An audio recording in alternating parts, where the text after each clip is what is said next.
ಬರ್ತದೆ ಶಿಕ್ಷಣ ವಿಷಯದಲ್ಲಿ. ಅದು ನಮ್ಮ ದುರಂತ ಅಂದರೆ ನಮ್ಮ ದೇಶದಲ್ಲೇ ನಮ್ಮ ರಾಜ್ಯದಲ್ಲೇ ಇದು ನಾವು ಜವಾಬ್ದಾರಿ ಹೊರ್ತಾ ಇಲ್ಲ. 1-2 ಭಾಳ 3% ಖರ್ಚು ಮಾಡ್ರೆ ಏನೋ ಭಾರಿ ಖರ್ಚು ಮಾಡಿದ್ರು ಅಂತ ತಿಳ್ಕೊಂಡು ಹೋಗುವಂಥ ಸರ್ಕಾರಗಳು ಮತ್ತು ಯಾವ್ಯಾವುದಕ್ಕೂ ಖರ್ಚು ಮಾಡುವ ಈ ಸರ್ಕಾರಗಳು, ಈ MLA MP ಗಳ ಎಲೆಕ್ಷನ್ ಸಲುವಾಗಿ ಸಾವಿರಾರು ಕೋಟಿ ರೂಪಾಯಿ ಖರ್ಚು ಮಾಡುವ ಈ ಸರ್ಕಾರಗಳು ಈ ಶಿಕ್ಷಣ ರಂಗದಲ್ಲೇ ಕಡಿಮೆ ಖರ್ಚು ಮಾಡಿದ್ರಿಂದ ಇಂಥ ಎಲ್ಲ ಪ್ರಾಡಕ್ಟ್ ಬರ್ತಾ ಇದ್ದಾವೆ. ಇದು ಬ್ಲಾಕಿಂಗ್ ಮತ್ತೇನೋ ಗದ್ದಲ ಹಾಕೋದು ಮತ್ತು ಪೇಪರ್ ಲೀಕಿಂಗ್ ಇವು ಬರ್ತಾ ಇದ್ದಾವೆ.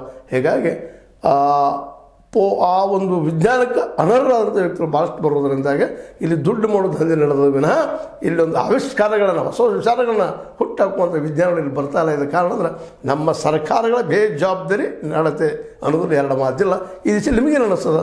ತಪ್ಪು ಹೊಸಲು ಇಂಥ ಬ್ಲಾಕಿಂಗ್ ಆಗಿರ್ಬೋದು, ಮತ್ತೇನಾಗಿರ್ಬೋದು, ಪೇಪರ್ ಲೀಕ್ ಆಗಿರ್ಬೋದು, ಕ್ವಶನ್ ಮೊದಲು ಔಟ್ ಮಾಡುವಂಥದ್ದಾಗಿರ್ಬೋದು. ಇದಕ್ಕೆಲ್ಲ ಕಾರಣ ಯಾರು?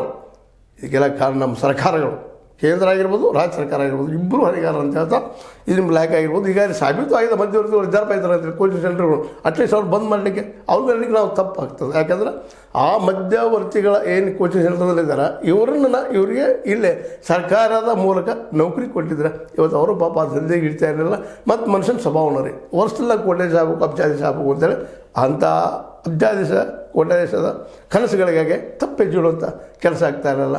ಕೋಚಿಂಗ್ ಸೆಂಟರ್ ನಡೆಸು ಸುಲಭದ ಮಾತಲ್ಲ. ಬಿಲ್ಡಿಂಗು ಪ್ರೊಫೆಸರ್ಸ್ ಎಲ್ಲ ಪೇಮೆಂಟ್ ಕೊಟ್ಟು ನಡೆಸು ಪ್ರೈವೇಟ್ದವ್ರಿಗೆ ಸಾಧ್ಯ ಇಲ್ಲ ಪಾಪ ಅವ್ರಿಗೆ. ಹೀಗಾಗಿ ಅವ್ರಿಗೆ ವಾಮಾರ್ಗ ಹಿಡಿಯೋದ್ರಿಂದಾಗಿ ಇದಕ್ಕೆಲ್ಲ ಮೂಲ ಕಾರಣಕರ್ತರು ಸರ್ಕಾರ.